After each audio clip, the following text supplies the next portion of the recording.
राधे राधे दोस्तों। आज हम इतवारी और सोमवारी की कहानी सुनाएंगे। कहानी इस प्रकार है, तो सुनिए। एक गांव में एक राजा और रानी रहते थे। दोनों बहुत ही नास्तिक थे। वह किसी भी प्रकार का पूजा पाठ धर्म नहीं किया करते थे। राजा को जो राज्य भी मिला था वह विरासत में ही मिला था। उनके मन में यही चलता था कि हमारे पास किसी भी प्रकार की कमी नहीं है। धन धन के भंडार भरे हुए हैं, तो पूजा पाठ करने से हमें तो कुछ मिलने वाला नहीं है, क्योंकि हमारे पास तो सब कुछ है। भगवान की पूजा करने से क्या मिलेगा। रानी की सोच यही थी। राजा तो कोई पूजा पाठ नहीं करता था। रानी भी बड़ी नास्तिक थी। वह भी कोई धर्म कर्म में नहीं थी। बस अपने राज्य में अपने मन मर्जी के मुताबिक राज चलाते थे। जो उन्हें पसंद आता वही काम करते। जैसे राजा राजा था, वो कोई धर्म कर्म का काम नहीं किया। उनके विवाह को कुछ समय बीत गए और उनके घर में सोमवार के दिन एक पुत्री का जन्म हुआ। पुत्री का जन्म सोमवार के दिन होने के कारण उसका नाम सोमवारी रख दिया। सोमवारी बहुत ही धार्मिक विचारों की थी। जब उसका जन्म हुआ था तभी से उसकी माँ में थोड़ा परिवर्तन भी आया था, लेकिन फिर भी वह कोई ज्यादा पूजा पाठ नहीं करती थी। धीरे धीरे सोमवारी बड़ी होने लगी। उसका झुकाव भगवान शिव जी की तरफ था। सोमवारी भगवान की पूजा पाठ में बहुत ही लीन रहती थी। उसे यह सब करके बहुत ही अच्छा लगता था। राज्य की सभी प्रजा सोमवारी से बहुत खुश और प्रसन्न रहती थी। वह बहुत ही दयालु लड़की थी। प्रजा के साथ बहुत ही प्यार से पेश आती थी। जबकि राजा बहुत ही घमंडी था। प्रजा राजा से खुश नहीं रहती थी, लेकिन राजा के डर की वजह से लोग राजा के आगे कुछ बोल नहीं पाते थे। धीरे धीरे सोमवारी 1.5 साल की हो गई।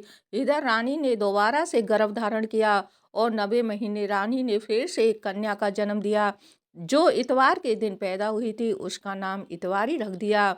इतवारी बिल्कुल अपने माँ बाप की तरह थी। वह कोई पूजा पाठ नहीं करती, घमंडी थी, किसी से प्रेम भी नहीं करती थी। सोमवारी से तो वह बहुत ही कटी और चिढ़ती ही रहती थी। दोनों सगी बहनें थी, लेकिन उनमें जमीन आसमान का बहुत अंतर था। माँ बाप इतवारी से भी बहुत प्रेम करते थे, क्योंकि इतवारी बहुत ही खूबसूरत थी, बिल्कुल राजकुमारी जैसी, लेकिन उसमें संस्कार बिल्कुल भी नहीं थे। सोमवारी थोड़ी मामूली में अच्छ के शामली सी राजकुमारी थी, लेकिन संस्कारों के मामलों में उसमें कूट कूट के संस्कार भरे हुए थे। वह सबकी इज्जत करती थी, लेकिन इतवारी में घमंड था। माँ बाप को इतवारी बड़ी प्यारी लगती थी। सोमवारी का पूजा पाठ करना माँ बाप को अच्छा नहीं लगता था। वह माँ बाप की आंखों में खटकती रहती थी। धीरे धीरे दोनों बहनें बड़ी होती जा रही थी और समय भी अपनी गति से बीत रहा था। दोनों बहनें जवान हुई, विवाह योग्य हो गईं, तो रानी ने राजा से कहकर उनके लिए विवाह का प्रस्ताव दिया। रानी कहने लगी कि देखिए राजा साहब, इतवारी के लिए अच्छे कुल का अच्छा राजकुमार खोज कर लाना। और सोमवारी हमारी बेटी होते हुए भी हमारा कहना नहीं मानती है। देखते हैं इसकी पूजा में कितनी शक्ति है। इसे कोई भी राज्य परिवार नहीं मिलना चाहिए। इसे किसी घर में दीजिए जहाँ इसे अपने माता पिता की अहमियत पता चले कि इसके माता पिता राजा रानी हैं। इतने ठाठ से रहते हैं। उसने हमेशा हमारी नाक कटवाई है। गरीब गरीब लोगों से मिलकर रहती है, पूजा पाठ में लगी रहती है। संस्कारों की इसमें कमी है। राजकुमारी जैसा उनका जैसा कोई रुतबा नहीं है। इसने हमारी इज्जत को मिट्टी में मिला दिया है। राजा को रानी की बात उचित लगी। राजा ने तभी नाई को बुलवाया और नाई से कहा कि जाओ, जो कोई गरीब सा लड़का सोमवारी के लिए देख कर आओ, और कोई अच्छे कुल का लड़का इतवारी के लिए देख कर आओ। गांव में गांव गांव शहर शहर इस राज्य से उस राज्य में भटकने लगे। जैसा राजा ने बताया वैसा ही वह लड़का खोजने लग गए। तभी नाई एक गांव में गया। उसे गांव में एक विधवा औरत अपने बेटे के साथ रहती थी। उसका बेटा तो इकलौता था, लेकिन बेटा बहुत ही आवारा किस्म का था। शराब पीता था और नशे में हर दम रहता था। उसे अपनी माँ की कमाई पर ही वह अपना पेट भरता था। वह विधवा माँ घरों में जाकर झाड़ू पोंछा बर्तन करती थी और उसी से जो मिलता अपना और अपने गरीब बेटे का पेट भरा करती थी। नाई ने जब देखा कि यह शराबी ही निठल्ला है, कुछ कमाता धमाता नहीं है, तो वह नाई उस लड़के के घर गया और उस बुढ़िया से कहने लगा, माई मैं फलाने राज्य का नहीं हूँ। राजा ने मुझे अपनी लड़की के लिए वर देखने के लिए भेजा है, इसलिए मुझे तुम्हारा बेटा पसंद आ गया है और उसके लिए मैं राजकुमारी का रिश्ता लेकर आया हूँ। यह सुनकर यह विधवा औरत कहने लगी, अरे भैया क्यों हमारा मजाक उड़ाते हो? हमारी टूटी फूटी झोंपड़ी है, बेटा मेरा किसी लायक नहीं है। मैं विधवा हूँ और इधर उधर घरों में काम करके जैसे तैसे मैं पैसा कमाती हूँ, उससे अपना और अपने बेटे का पेट भरती हूँ। राजा के घर का रिश्ता वह भी तो अभागन के लिए ऐसा तो नहीं हो सकता। मुझे अभागन के लिए ऐसा तो नहीं हो सकता। जब नाई ने उस बुढ़िया को सही से समझाया तो बुढ़िया खुशी खुशी अपने बेटे के लिए राजकुमारी राजकुमारी सोमवारी का रिश्ता लेने के लिए तैयार हो गई। सोमवारी का रिश्ता उस शराबी नशेड़ी लड़के से करवा दिया गया और इधर इतवारी के लिए अच्छे कुल का राजकुमार जो उसी राज का राजकुमार था जिधर सोमवारी का रिश्ता हुआ था उससे तय कर दिया गया। दोनों रिश्ते राजा को बहुत पसंद आए। समय से बारात आई। सोमवारी के विवाह में तो दो चार ही लोग आ पाए थे क्योंकि वह लोग बहुत गरीब थे। सोमवारी का धारण कर साधारण तरीके से मंदिर में फेरे डलवा कर विदा कर दिया। उसे दान दहेज के नाम पर भी एक फूटी कौड़ी भी नहीं दी। और इधर इतवारी का विवाह पूरी शान शौकत के साथ हुआ था। पूरे राज्य को सजाया गया। खूब दान दहेज हाथी घोड़े हीरे मोती दान में दिए गए। बहुत ही शान शौकत से इतवारी को विदा किया गया। इधर सोमवारी अपने घर में आई। टूटी फूटी झोंपड़ी और नशेड़ी पति को देखकर वह फूट फूट कर रोने लगी। फिर उसने सोचा मेरे माता पिता ने उसके लिए मुझे बांधा है, मेरे लिए कुछ अच्छा ही सोचा होगा। वह भगवान भोलेनाथ की परम भक्त थी। भगवान पर उसे पूरा भरोसा था। उसने उस झोंपड़ी की अच्छे से सफाई की। जो उसकी सासू माँ काम करके लाती थी उससे खाना पकाया और उन दोनों माँ बेटों को खिलाया। उसके बाद जो बचा हुआ खुद खाने लगी। अब बुढ़िया धीरे धीरे जो जो सोमवारी की सासू माँ थी वह अब बहुत ही बूढ़ी हो गई थी। उससे काम नहीं होता था। सोमवारी कहने लगी थी, माँ जी अब आपसे काम नहीं होता है, आप घर पर रुकिए, मैं काम करने जाऊंगी। आपके बेटे काम कर लाएंगे, उससे हम गुजारा करेंगे। सोमवारी का नियम था। वह सुबह उठती, अपने घर की सफाई करती, झाड़ू बर्तन करती, नहाती पूजा करती और शिव जी भगवान को एक लोटा जल अर्पण करती। उसके बाद उसे जो बन पड़ता वह करती। पड़ोसियों से उसका बड़ा ही अच्छा व्यवहार था। हमेशा एक दूसरे की मदद के लिए तैयार रहती थी। इधर इतवारी राजमहल में महारानी बनकर आई थी। वह तो सुबह उठती, दास दासियों पर ऑर्डर चलाती, ना तो कोई नियम करती ना कोई पूजा पाठ करती। इधर उसकी सास थोड़ी पूजा पाठ करने वाली थी। वह इतवारी को कहती कि इतवारी सुबह उठकर कुछ कर्म किया कर। लेकिन फिर इतवारी कहती कि मैं एक बड़े राजा की पुत्री हूँ, मेरे जीवन में किसी भी प्रकार की कोई कमी नहीं है। यह ढकोसलेबाजी मेरे से तो नहीं होते हैं। यह सुनकर उसकी सास चुप हो जाती और वह भी अपने बहू के रंग में रंगने लगती थी। इधर सोमवारी अपने घरों में काम करने जाती, जो बनता हुआ लेकर आ जाती। एक दिन इतवारी के मन में खुरापाती चल रही थी। उसने सोचा कि किसी गांव में मेरी शादी हुई है और इसी गांव में मेरी बहन सोमवारी भी है। बड़े चर्चे होते हैं। पास पड़ोसन की औरतें जो महल में काम करने आती थी वह सोमवारी के व्यवहार की बहुत तारीफ करती थी। इससे इतवारी को मन ही मन जलन होती रहती थी। उसने सोमवारी को कह कर भिजवाया कि मेरे महल में काम करने आया करो। जो तुम दूसरों के घरों में करती हो वही मेहनताना मैं तुम्हें पैसे दिया करूँगी, उससे भी डबल दिया करूँगी। तब सोमवारी ने अपने पति से जिस शराब पीने से मतलब था, वो घर की जिम्मेदारी से कोई मतलब नहीं था, उसकी बीवी कहाँ जाए क्या करे उससे कोई लेना देना नहीं था, सोमवारी ने अपनी माँ से बताया। तो उसकी सासू माँ ने उसे महल में जाने की अनुमति दे दी। सोमवारी इतवारी के महल में काम करने लगी। बड़ी बहन छोटी बहन के घर में काम करती। सारा काम करके जब वह जाती तो इतवारी बड़ी खुश होती थी। अपने घर का काम करके एक दिन की बात है कि शराबी शराब के नशे में सोमवारी से मारपीट करता था। वह सोमवारी अब सोमवारी बहन के घर में कमाती तो उनके घर नो टाइम भोजन बनाने लगी थी। धीरे-धीरे सोमवारी के भी 2 बच्चे हो गए थे। इधर इतवारी के भी 2 बच्चे थे। सोमवारी काम करके जाती, जो खाना बचता था उसे ले जाती। इसी से उसकी सास, पति और बच्चे अपना पेट भरते थे। धीरे-धीरे समय बीत रहा था। एक दिन दिवाली का त्योहार आया। त्योहार आ गया। सोमवारी बहन के महल में काम करने गई थी। सोचा बच्चों ने आज तो मौसी के घर पकवान बनेंगे तो माँ हमारे लिए पकवान ज़रूर लेकर आएगी। उसके पति ने भी कहा अगर आज भूखा नहीं रहना है, मुझे अच्छे-अच्छे पकवान लेकर आना। आज महल में तेरी बहन का है, ऐसा नहीं है कि तेरी बहन तुझे देगी नहीं, इसलिए चुपचाप लेकर आना। ज़्यादा अपनी शराफत या इतराना मत। सोमवारी बेचारी दिवाली वाले दिन काम करने के लिए चल पड़ी।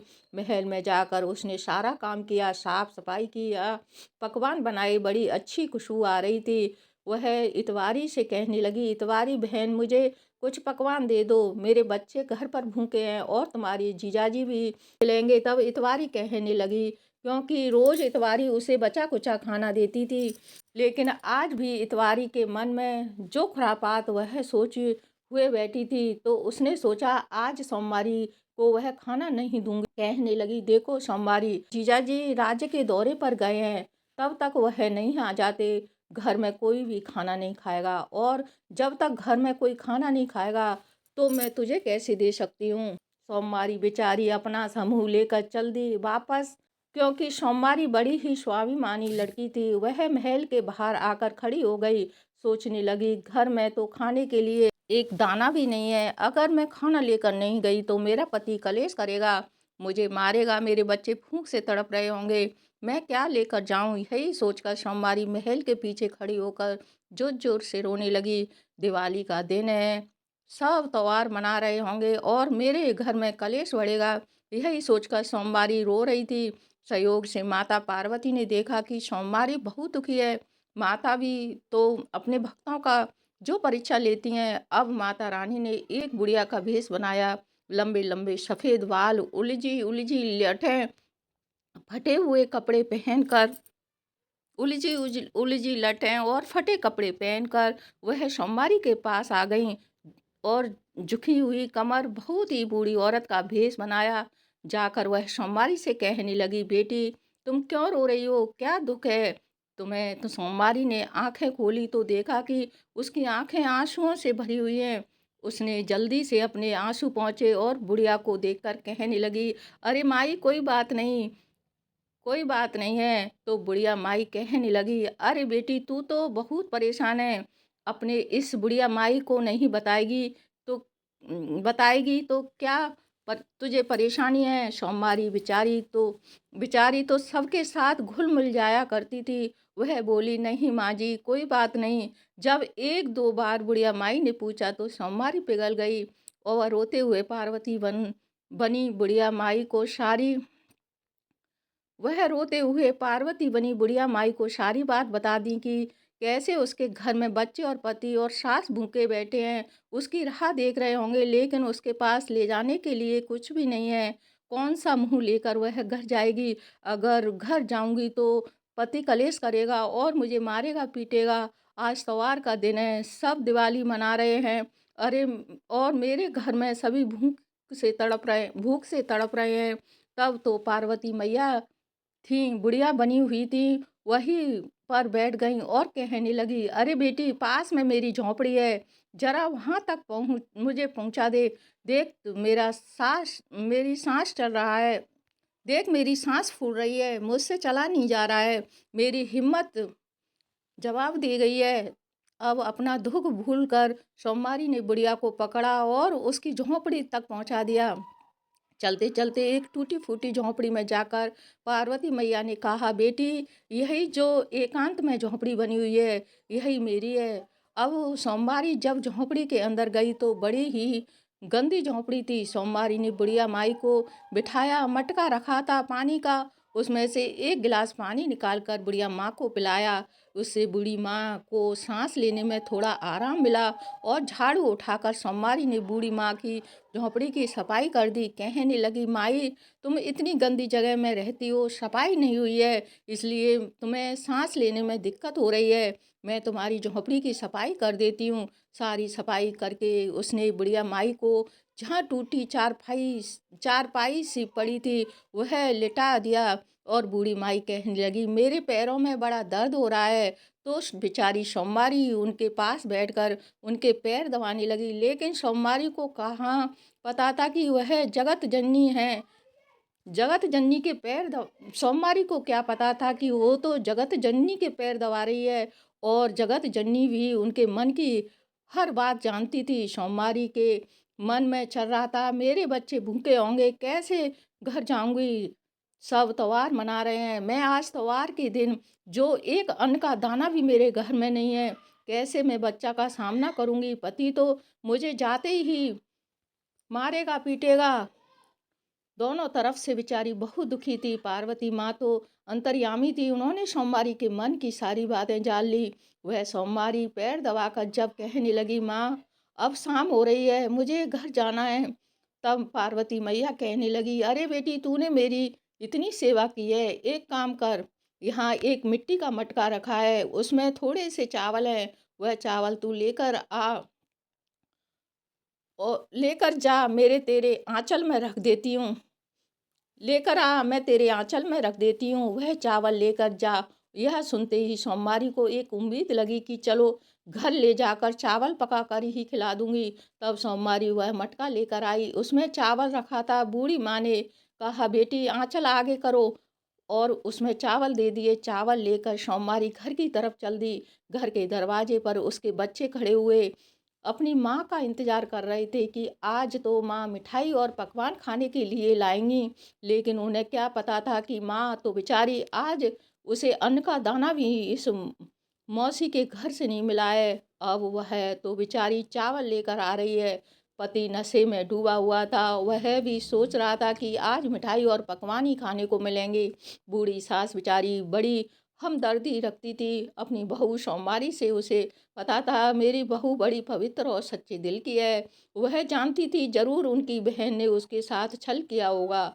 जब वह घर आई तो बच्चे और उसके पति टूट पड़े कि दिखाओ आंचल में क्या लेकर आई हो। कहने लगी, आज कुछ चावल मिले हैं, वही लेकर आई हूँ। तब बच्चे कहने लगे, माँ, मौसी ने तुम्हें मिठाई नहीं और पकवान नहीं दिए हैं क्या। बेचारी क्या कहती कि उसे कैसे अपमानित करके उसकी बहन ने वहां से निकाल दिया है। नहीं बेटा, मैं चावल लेकर आई हूँ, अभी तुम्हारे लिए भात बना देती हूँ। बच्चे जिद करने लगे, नहीं माँ, आज दिवाली है, हमें मिठाई खानी है।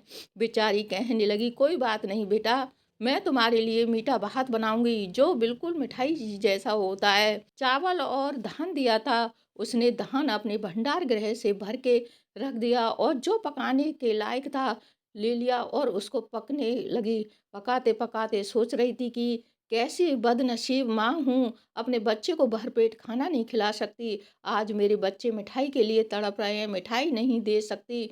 उसने चावल बनाए, थाली में परोसे, लेकिन क्या देखती है, थाली में तो 56 प्रकार के भोग बन गए। यह देखकर सभी की आंखें तो फटी की ही फटी रह गईं। बच्चे माँ को ताना देने लगे, माँ, तुम तो कह रही थी कि मौसी ने कुछ नहीं दिया है, देखो न, मौसी ने तो इतनी तरह की मिठाइयाँ और पकवान दिए हैं। यह देखकर सोमवारी भी हैरान थी, आखिर 56 भोग कैसे आ गए। उसने तो मीठा भात बनाया था, भात थालियों में परोसा था, लेकिन थालियों में 56 भोग। बच्चे, पति और सासू माँ को उसने भोजन दिया, सबने खुश होकर खाना खाया। उसने भी खाया। भंडार घर में गई तो देखती है चारों तरफ अन्न के ढेर लग गए, पूरा भंडार गृह भरा हुआ है। बड़ी खुश हुई, मन ही मन भगवान को धन्यवाद देने लगी। ये भगवान, यह सब तुम्हारी लीला है, जरूर वह बुढ़िया मेरी जननी माता पार्वती रही होंगी। बार बार माता को प्रणाम करने लगी। अब तो रात तो हो गई, खा पी कर सब सो गए। घर में बड़ी शांति थी। बच्चों ने आज पहली बार पेट भरकर मनपसंद खाना खाया था। अब रात को सोई, सुबह उठी तो क्या देखती है, उसका पति तो नशे में रहता था, जो दौड़ कर आ गया और बोला, सोमवारी उठ देख, हम कौन से घर में आ गए हैं। अब वह देखती है तो वह टूटी-फूटी झोंपड़ी थी, वह तो पूरा महल बन खड़ा हुआ। उसकी खुशी का ठिकाना नहीं रहा। कहने लगी, यह सब भगवान भोलेनाथ और माता पार्वती का जो आशीर्वाद है, उन्होंने मुझे गरीब पर रहम किया है। चारों तरफ उसके घर में खुशियाँ छा गईं। उधर इतवारी के घर में उसका पति जो गया था, वह पड़ोसी राज्य के राजा ने उसे घेर लिया और बंदी बना लिया। इधर उसके घर में धीरे-धीरे सब नष्ट होने लगा और इतवारी इतनी कंगाल हो गई कि उसको खाने के लिए लाले पड़ने लगे। जब उसे पता चला तो उसकी बहन सोमवारी बड़ी रईस बन गई है और वह दिन-रात भंडारे चल रहे हैं और भूखों को भोजन करा रही है, गरीबों की मदद कर रही है। तो उसने सोचा वह भी अपनी बहन के पास जाएगी और उससे मदद माँगेगी। वह अपनी बहन के पास गई, हाथ जोड़कर कहने लगी, बहन, मेरा राज्य नष्ट हो गया है, मेरे घर में खाने के लाले पड़े हैं, मेरे बच्चे भूख से तड़प रहे हैं। मैंने बहन तेरे साथ बहुत बुरा किया, मुझे मैंने बहुत खड़ी खोटी सुनाई है, लेकिन बहन मैं एक राजकुमारी की तरह रही हूँ। राजकुमारी तो तुम भी थी, लेकिन बचपन से तुमसे नफरत की गई है और मैं तुम्हारी कभी अपनी सगी बहन का सम्मान नहीं कर दिया।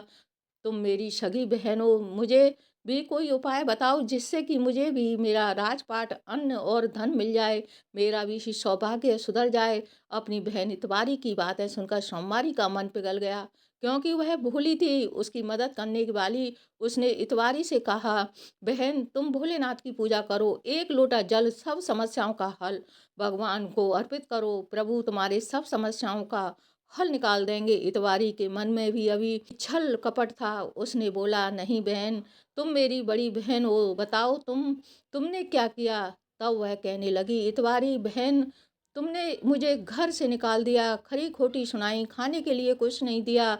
मैं महल के बाहर खड़ी होकर रो रही थी, तभी वहाँ एक बुढ़िया माँ आई। उसने मुझसे कहा, मुझे मेरी झोंपड़ी तक पहुँचा दो। उन्हें झोंपड़ी तक पहुँचा कर आई।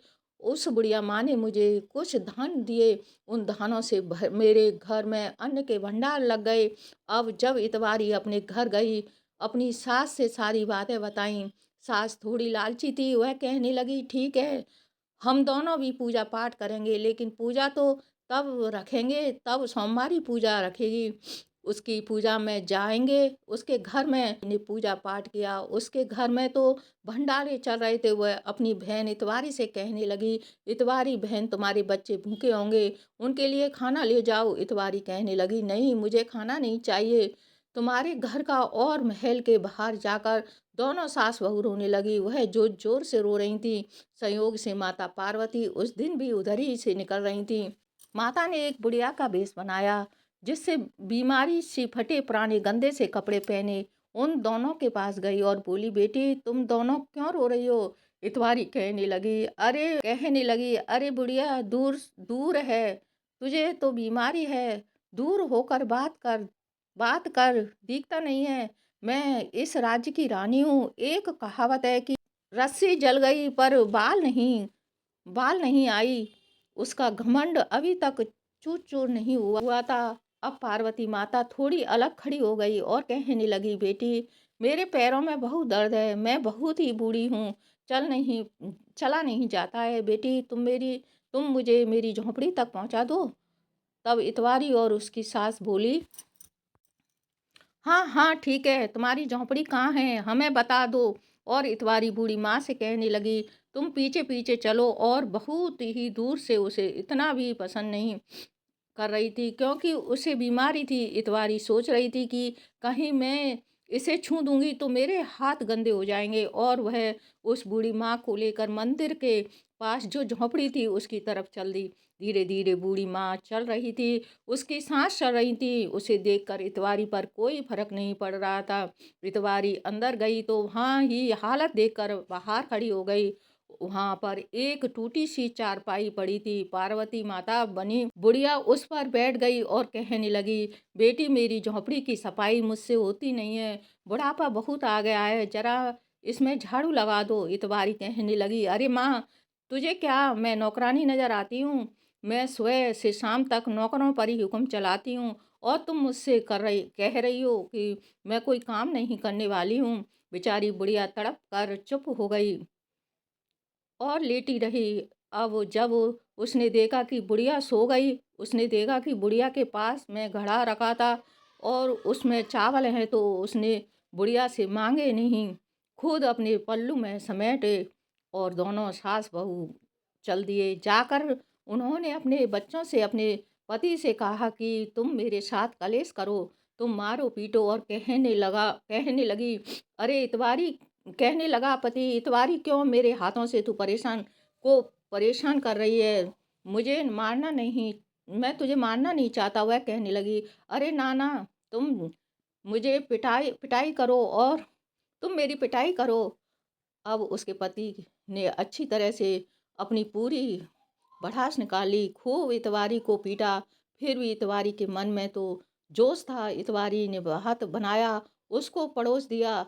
सब खाने बैठे, लेकिन यह क्या, उसके तो 56 भोग बने और यह देखकर वह बहुत हैरान हुई। उसने जो धान था, 56 भोग बने और यह देखकर वह बहुत हैरान हुई।